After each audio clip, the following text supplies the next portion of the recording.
loses again on Saturday, where does he go? He'll never be a world champion, and I think that's what's pissing him off.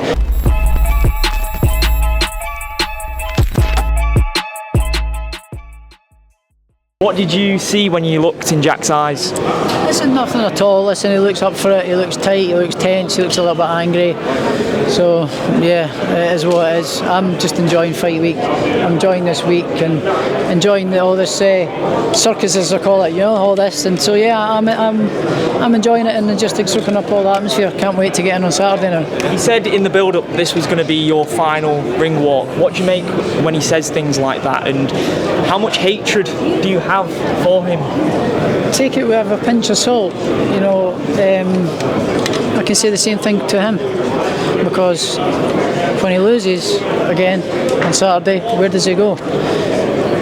He'll never be a world champion, and I think that's what's pissing him off. He mucked up the last chance. He should have put the foot on the gas in the last fight. He mucked up his chance to become not only a world champion but an undisputed world champion. Josh, and now he'll never be world champion. Do you feel like you need the finish, or whoever's going to win? Obviously, you want it to be yourself. Do you feel like you need the finish for a decisive win? No controversy. No one can question who the rightful winner is on Saturday night. No, I don't need the finish. No, I just need to perform well and be clinical, and I have faith in the judges to score a fair fight, and I hope they forget about the last fight. This is a fresh fight. This is a complete set of different circumstances. So it's a brand new fight, a different situation, and I hope they don't take the narrative of the last fight. The narrative of the robbery. The last fight, I hope they get rid of that and they just judge this fight accordingly. But I'm confident, and I'm confident in my ability that it's going to be so convincing that it doesn't matter. Josh, so, Eddie Hearn said that whoever loses this fight's career's pretty much over. Are you going in with that mindset at all, or is it just another fight for you? No, it's listen, whoever loses this fight is so what? As long as it's an entertaining fight, great.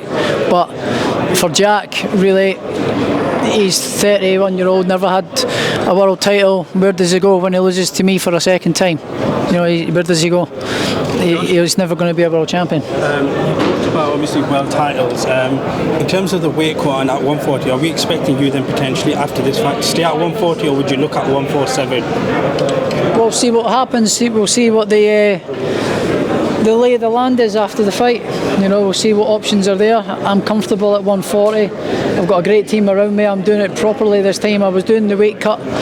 I was doing the cuts all myself beforehand. Before I was with this team, I was doing it all myself. Now I've got a nutritionist on board. I've got a guy, a doctor in sports science and nutrition, who's been in with me with the university, taking all my body compositions, taking all my bone density, my muscle, the fluid in my muscles, my body fats, everything, and making sure that I can make the weight well and safely. And the last two times I've been on the scales, I've made it very comfortably, and I'm very comfortable today. So yeah, I can be a career 140 pounder. In terms of motivation and things like that, I've already completed boxing in a sense. I've won every world title there is, but there is also the ambition to win the world titles back. The division's heating back up. You've got Ryan Garcia, your Devin Haney's and all them sort of fighters coming in the division, so it's heating back up. There's also, I could go to welter and challenge for a title up there as well and create more history. So yeah, the options are endless after this fight. Josh, you've got stuff to do, mate. We've got so much. Just one more. Yeah. Sorry. How does Jack make you feel, and how would you describe him in 3 words as a person? Dull, boring, dense.